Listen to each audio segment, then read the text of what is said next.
welcome to Sunday Artist Talk. My name is Lois Stone, and I'm the owner of Stone Art Supply, and I'm also an abstract artist. Today, we are talking with two of my favorite artists in Chicago. We are going to speak today with Lindsey Bates and Kiko Spears, who are going to talk about their art practice and the work that they're doing here in Chicago. So let's get started. Okay, so I want to kind of start with Kiko. Can you, and for both of you, how would you define creativity? And how did you become involved and how did you get started making art or starting your art practice? Wow. So peace and great day, everybody. Lois, thank you so much for having me here. I mean, this is a big, big deal. Thank you, Lindsey, for coming. And yeah, like Lois said, my name is Kiko. I'm a Chicago abstract artist. And the way that I would define creativity,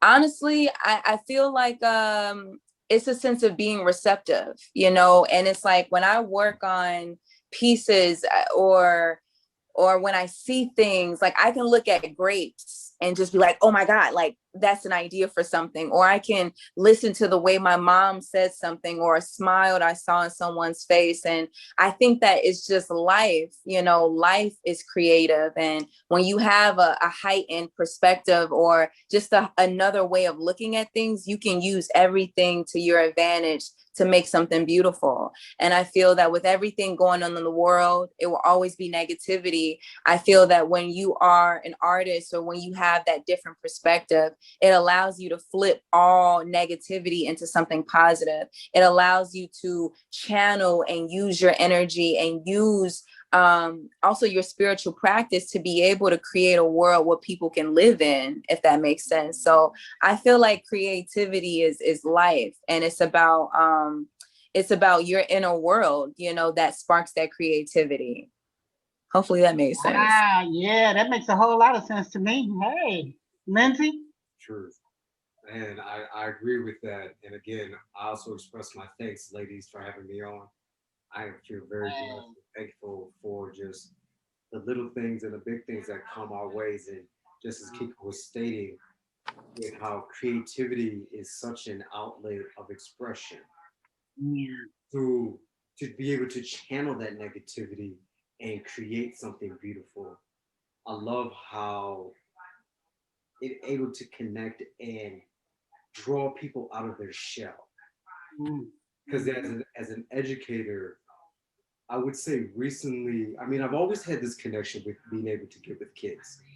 More so recently, it's really been moving because of how and who I'm connecting with. Say, for instance, at this location I was at, these two young boys, I later come to find out that they're not really communicative. They don't talk that much. They're very short with their words. But now with me, off of initial instruction, was talking more in 10 minutes than most of the staff has heard them speak in months. And like, I don't take that lightly. So just to say, with the responsibility of an artist to take what's going on negatively in society and create positivity into the world, not just for yourself, but for everybody else, because it is a gift that's given to us. So we share it with everybody else as well. Yeah. Love it, love it, love it. Interesting. I mean, both of you, I felt, when I thought about you too, I thought about, some of your ideas are very similar. That's the reason y'all together. Okay.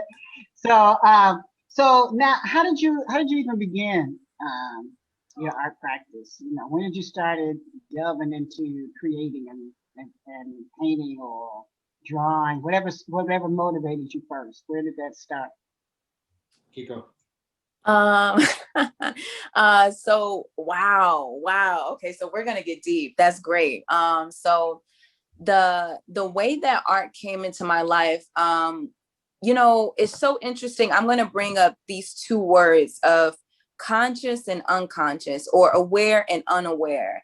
And I feel that when you're a child, you're so much in your power and your authenticity and your like God state or your elevated state, but you're not aware of your power. You're not aware of, you know, how good you are at something maybe, right? So I bring that up because in some ways, since I was a child, I was always in so many different type of creative arts or way of expressing myself, whether it was dance or whether it was painting, whether it was arts and craft and sculptures or basketball. I allowed myself to be open to every avenue of expressing myself. I never limited myself to what I was exposed to, right? And that was something I did unconsciously as a child. As I continued to grow, when I was in high school, my mom, her husband at the time, was very abusive, like mentally, spiritually, physically, you name it. And I remember when I was in high school, I really struggled with depression, suicidal thoughts, anxiety. I was really in a dark place, but I had to survive high school, right? So here I am. I was probably like 14, 15. And at home, I would deal with these grown-up situations, but I was such a fighter at a young age and didn't know that when I would go to school, I'm like, no, I'm not gonna use that for people to have pity for me or sympathy for me. Like, no. And I taught myself the law of attraction, again, unaware. So each morning, even though all this stuff was going on at home, I would get up in the morning and say, oh, I am this businesswoman and I'm on my way to Paris and I'm an abstract painter who stays in Tokyo. I'm a model and I have a fitting in LA. Like I would make up these stories and these dreams and I would dress the part. I would look the part. And so when I got to school, I remember that art was being offered and it was something that allowed me to release all of these things that, you know, what happens in this house stays in this house. I was able to put it on a canvas, right? And as I continue to mature with myself, I noticed that my paintings and everything that's an extension from me grows too. So at first it was all about, sorry about that. At first it was all about me. Like I need to get myself out of the situation I was in mentally, physically. And so art was an outlet. It was a form of therapy. But as I continue to grow, now I meditate before I work on a piece. Now I'll put intentions and write intentions on the back of the piece. If I'm doing client-centered work, I'll ask them, you know, what do you want to see in your life? You know, what do you want to bring forth? What do you want to let go of? And I would channel that and I would meditate and pray on this canvas to be that source of energy in her space so that she could better manifest whatever it is she wanted to bring forth.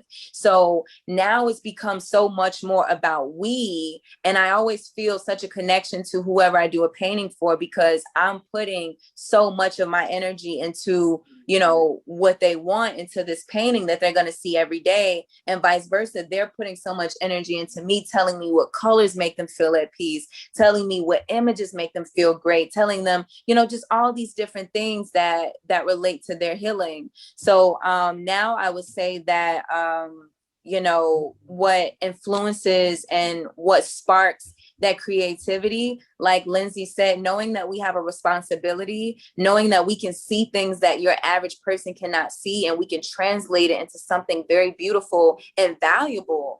And so, yeah, I would just say for me, it's all about healing. And I'm also in the field of health and wellness with yoga and massage therapy and helping people in that way. And I realized that there is a correlation of healing and art and beauty and truth and connection and communication. Everything that we really want in essence can be found in artwork. And I think that even us connecting as humans, also artwork can bring us together. And so it's a really big factor in my life, whether I'm working on a piece or whether I'm seeing things and visualizing them or whatever may have you. So art is healing for me. Wow. Okay. That's it's very intuitive for you. What'd you say, Lindsey? Let's drop the mic on that. I know you got something to add. So for you, Lindsey, what'd you say? All right. So for me, how it began for me is always being that young kid that you can recognize what he was doing. My mom was an illustrator. My Mm, mom told me that back in the day, she also spoke French. My mom mhm, was already a flautist as well. So like growing up around music, mhm, Pops was like a creative writer. He was also that man who worked all around the house. mm, Also a very creative thinker as well, right? So growing up as being around this creativity at a young age was also taught about how society's gonna see us.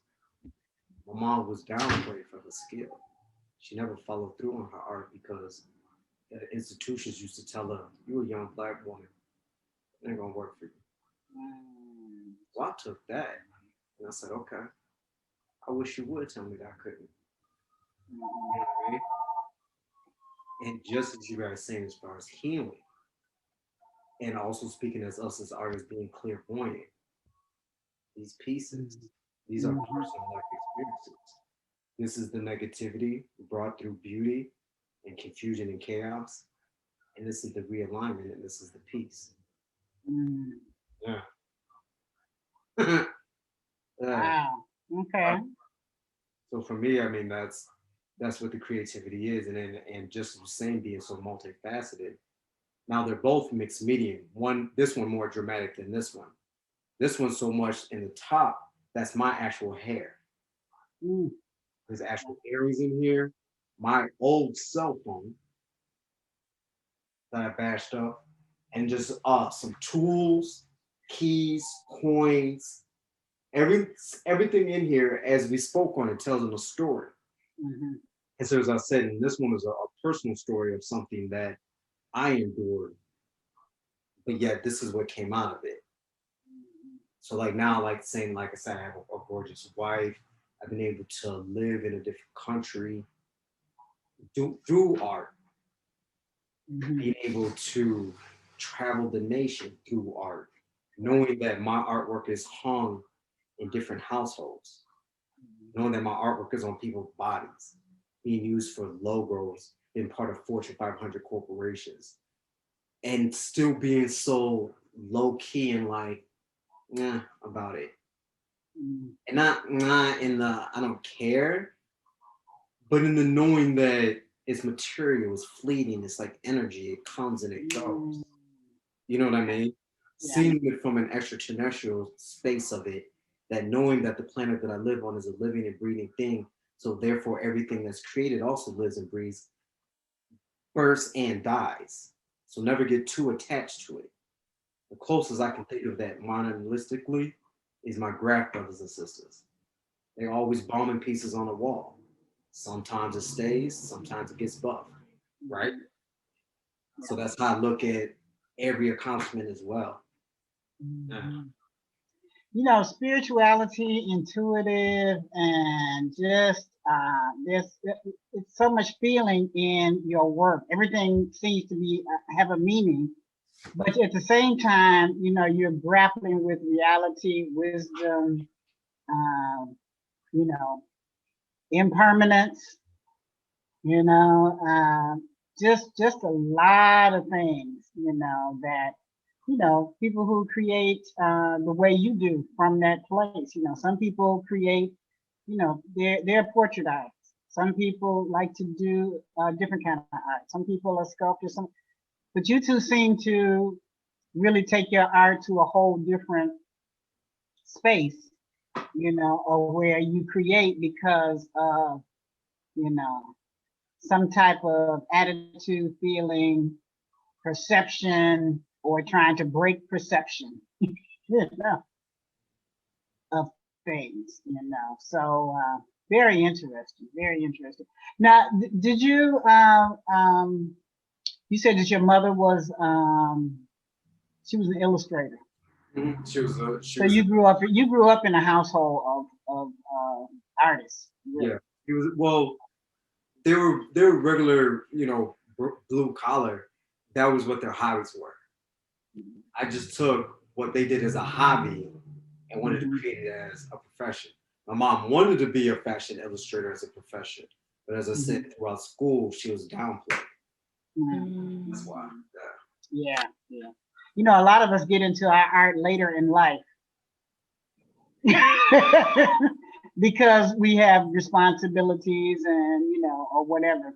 You know, and the Black community, even though there are hundreds and hundreds of artists throughout each century, you know, art to most everyday people is, you know, that's a luxury to have. But, you know, as you all have talked about, creativity is a healing process for some of us, you know, and that to me is more important than, you know, trying to make money at it or hanging in a museum. Although, you know, we want folks to be in the museums so that they can see something different other than what, you know, art is supposed, you know, has been conventionally said to be. Man, we went to a whole nother direction, y'all. I was getting ready to ask. Okay, so your influences. We talked about that. Um, Lindsey also does, and Kiera mentioned a few different things that she does as far as the healing process. It shows up in your creativity, but Lindsey also does, you do a lot of other things with your art. You teach, you're a designer, you know, you actually have a class going on now, right? Well, actually, I had one prior to the interview. Yes, ma'am. I have a class that I do virtually. Yeah, so I'm able to, just as Kiko, I'm able to do commission work for private collectors, but also do work for Fortune 500 companies as well. Nonprofit organizations, do mural work, casting. I can do wall decals. I've learned how to do the basics of like vehicle wrap, car painting. I've done a couple of food trucks. I've done quite a few menus. Yes. Yeah, thank you, thank you. Yeah. Culinary seems to be kind of my niche creativity because it's fun to how just by looking at an image on a piece of paper or on the screen and you just like, man, I'm hungry.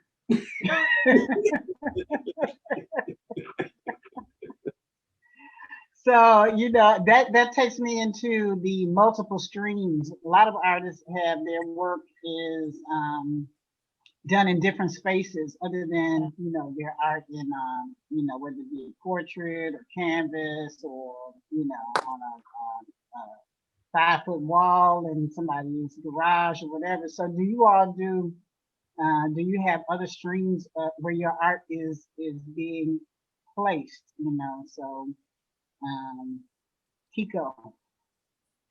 Yeah, so I just wanted to comment or to piggyback off of it's so crazy. So Lindsey said that he had a class before today, and I also teach some students financial literacy and just like life skill things that they really need. Like when they ask for a math teacher, I was like, I'm not teaching them X plus Y equals anything because they don't need that. What I'm going to teach them, these young Black and brown students, is financial literacy. I'm going to teach them to gain a relationship with themselves and therefore with their finances. So I just wanted to add that too. But as far as places where my work is located, I have pieces really. Honestly, the way that I see my artwork being distributed or viewed by the world is almost inside out. So it's interesting. You said, you know, we all want to see our paintings like in a museum or like in a place. I want to see it like out. I want to see it out. Like if the museum could explode and my art pieces go in different parts of the world, that's how I see it. So I see it being almost as if the world is my museum, you know, where somehow I can do, different walls and things like that. I see it being something that is almost kind of like a billboard, like billboards in different places. And what I see is creating sculptures and putting these significant original sculptures in different parts of the world, and really meditating on them and putting great intentions into them, and really saging the area that whoever is in this environment will feel the intention of the sculpture. So I know eventually that's something I want to get into. And my exhibition that I'm working on now is called Pussy Prayers Exhibitional Experience. And it's going to be an experience of 5 acrylic paintings. And it's going to be an experience. Like, I never want somebody to just look at my artwork and go, wow, like that's cool. Or like, you know, like this is beautiful. You know, I really want to grab them and almost let them get lost in the present moment of what the artwork has to offer. And the upcoming exhibition is all about women empowerment. So certain parts are going to be about women's health, women's body, women's emotions, women's menstrual cycles. And it's all about women being able to be in an environment where all senses are engaged: smell, sight, touch, where they can really allow themselves to be fully absorbed within themselves. So I think the main place where my paintings are right now are being purchased, social media. And then I'm also launching everything soon, so it'll be able to be on more social platforms. But yeah, the focus is having my exhibitional experiences and then being able to expand them worldwide. So just blow up, huh? Yeah. Yeah. So Lindsey, where are you showing now? And tell us where we can find your work. Well, you can find my work on social media and also on the websites. I don't have actually any current exhibition going right now because I've actually wanted to pivot myself with my fine art work. Still allowing myself to be open to doing murals and commission work. So like you can find my work currently muralized like at Edgewater Playhouse, which is a kids gymnastic area. Where else? YBF, which is also a community center on the north side at 1348 North Shedwick. You can see my artwork in there. Really taking more of the community development route with it. Really pushing more the artist healing aspect towards my artwork. I do have prints available on my website. I have my t-shirts available on my website as well. I do commission work for like magazine covers, like I did for Current Magazine. So that's where you can find my artwork now. Yeah, yeah. You know, so I want to ask. I always ask every artist this when we take this. Tell me what your favorite tool is when you create. What's your favorite tool?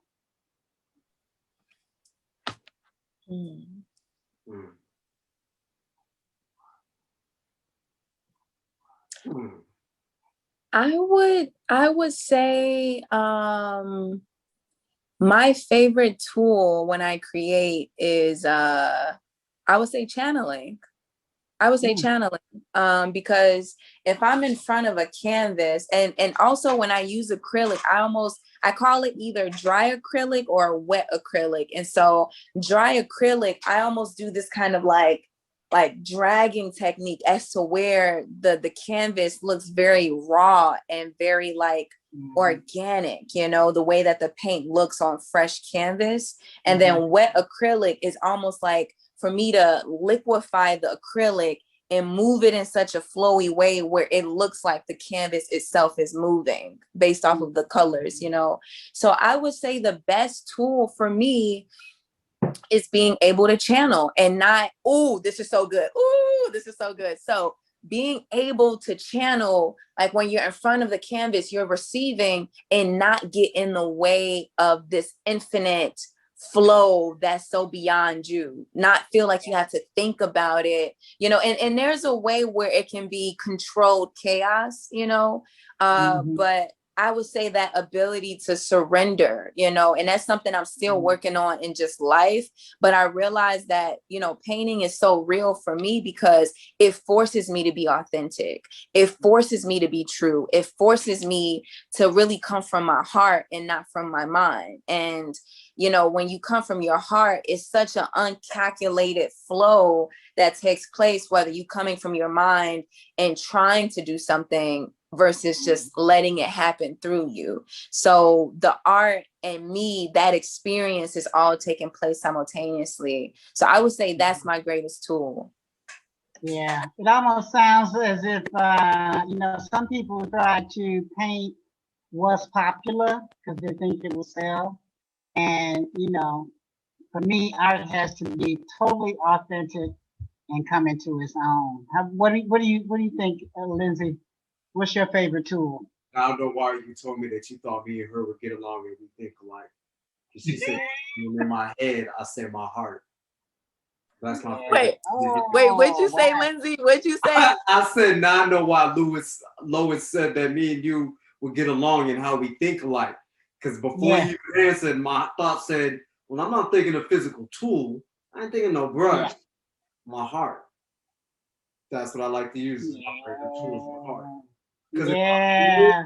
and just as she said, just as my sister said, and if I had the audience feeling it too, boom, there it is. I mean, regardless of the feeling though, from me, because like just as you said, the way we see society, and there's certain things that I've created that I've seen everything from people breaking down, crying, to being, you know what I mean? And I can't say each one, I'm like, hell yeah, that's fallacy. You know what I mean? Because I wanted to talk to the person that was mad. Like, why you mad though? Like, why? For real, for real. And then, like, say for this best scenario, the person that was mad.